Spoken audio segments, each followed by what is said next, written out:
All right, Kirsten, thank you. 7:34 right now. New York City Mayor Eric Adams questioned about the timing and the outcome of his meeting with President Trump at the White House. Friday's meeting came just hours after the president called for federal funding cuts that really could affect more than 500,000 New Yorkers who rely on housing vouchers to keep a roof over their heads. Manhattan Borough President Mark Levine joining us this morning to weigh in on those issues and more facing New Yorkers. Thank you for being here. Good morning, Dan and Hazel. So we're hearing two different stories about this meeting from the White House, right? If you talk to the mayor, he says we talked about a host of issues that affect New York City. If you talk to the president, he says he came here to thank me and that was pretty much it. Nice man. What's your take on the meeting and really their relationship? I think it's terrible that while Donald Trump is attacking this city, attacking our people, attacking our budget, that the mayor went to meet with him for the purpose that the president himself says was to thank him for relieving the threat of prosecution. There were no wins. Him more so than well, if there were wins, I'm sure we would have heard about it.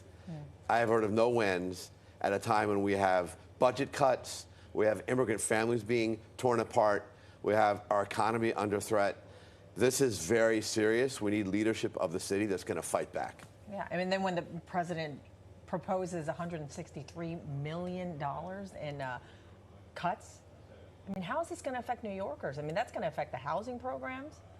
We're facing cuts to public health, to housing, to education, to our economy. Tourism is down because of Trump's chaotic policies. This is very serious for us, and we need to fight back with every tool we have. It's interesting because you're kind of a dual role here. You're Manhattan Borough President, but you're also running for comptroller, and you deal with a lot of the money, right? So when you look at those cuts, coupled with what just kind of came out last week, where there's this talk of a rent increase for affordable housing on rent-controlled housing. Do you support a complete rent freeze? How do you kind of view that, coupled with kind of what we're seeing in Washington? This year I did call for a rent freeze because we have the worst housing affordability crisis in the city's history. And we're working off years in which the increases exceeded inflation. And so for the benefit of tenants, I do think we need a freeze this year. 1 year? Yes, I take I'll evaluate on a year-to-year basis. But we've got a bigger challenge of a housing shortage because we simply have not built enough housing in the city. We haven't built enough affordable housing in the city. I've made this fight my top priority as borough president. It's going to be my top priority as comptroller. I put out a plan in which we would take some of the pension money, invest it in very prudent ways, getting good returns, protecting the assets of retirees, financing affordable housing in New York City. This would be a win-win that can help get projects moving that otherwise might not have financing. Yeah, I mean, certainly is a challenge to live in the city. It's also a challenge to run a business in this city, and a lot of small businesses here in the city are saying they're struggling with these seesawing tariffs. So what would you do to protect those folks? Well, we have to explain how bad this is. If you're running a restaurant, you have supply chain challenges. You don't know the price of ingredients day to day. There's no coherent strategy that the president has put forward. Day to day, tariffs go up and down. I talk to people who say, I can't invest right now. I have construction projects I'm putting on hold because I don't know the cost of steel in 2 weeks. I don't know what interest rates will be. Maybe we're heading to a recession. This is very, very serious. We need a budget that insulates us from the storms ahead. I have called for adding money to our reserves in the coming budget. Very disappointed that the mayor did not do that in his proposal. It leaves us more vulnerable to the seesaws ahead. We've got to insulate our budget against what's coming, and that in part will require beefing up reserve funds. Not to push back, but if you talk to the mayor, he says he did put enough in the reserves. I know this. I spoke to. Well, they didn't increase the reserves. Right. So I spoke to Councilman Keith Powers and Eric Botcher on Picks and Politics, where they talked about adding more to it.